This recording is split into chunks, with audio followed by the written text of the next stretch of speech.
5 seconds to go.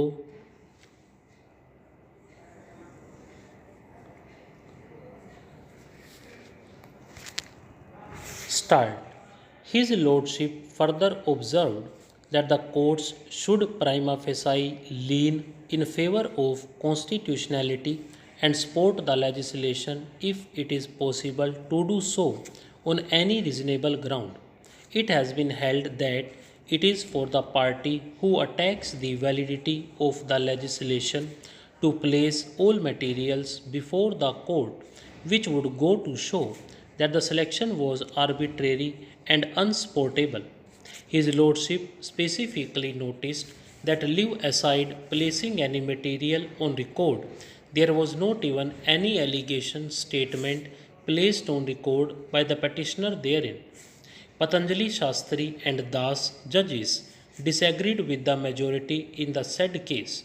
Shastri judge observed thus: it is obvious that the legislation is directed solely against a particular company and shareholders and not against any class or category of companies, and no question, therefore, of reasonable legislative classification arises.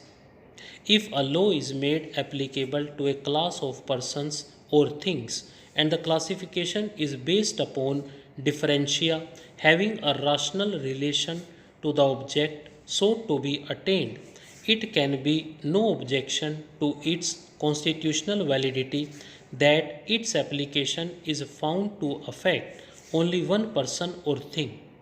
For instance, a law may be passed imposing certain restrictions and burdens on joint stock companies with a share capital of, say, rupees 10 crores and upwards, and it may be found that there is only one such company for the time being to which the law could be applied.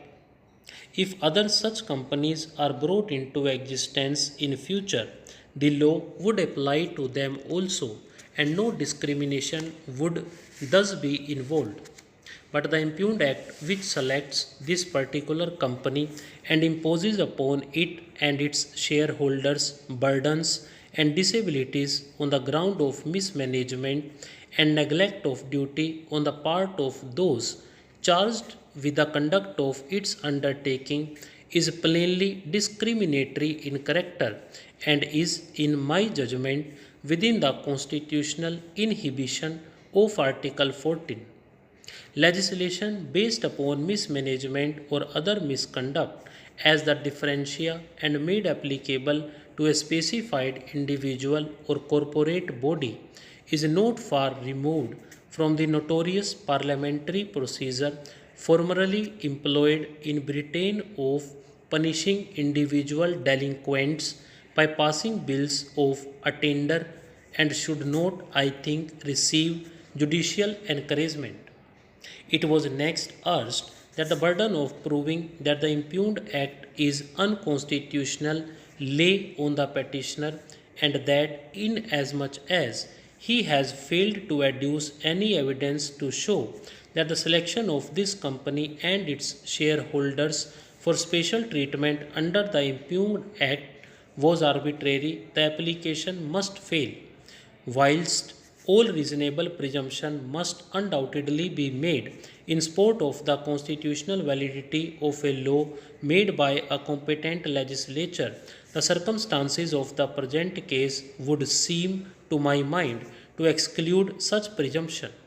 Hostile discrimination is writ large over the face of the Impugned Act, and it discloses no grounds for such legislative intervention.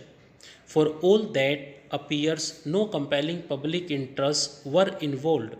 Even the preamble to the original ordinance was omitted, nor did respondents 1 and 2 file any counter statement in this proceeding explaining the circumstances which led to the enactment of such an extraordinary measure. There is thus nothing in the record, even by way of allegation, which the petitioner need take steps to rebut. Supposing, however, that the Impugned Act was passed on the same grounds as were mentioned in the preamble to the repealed ordinance. Stop.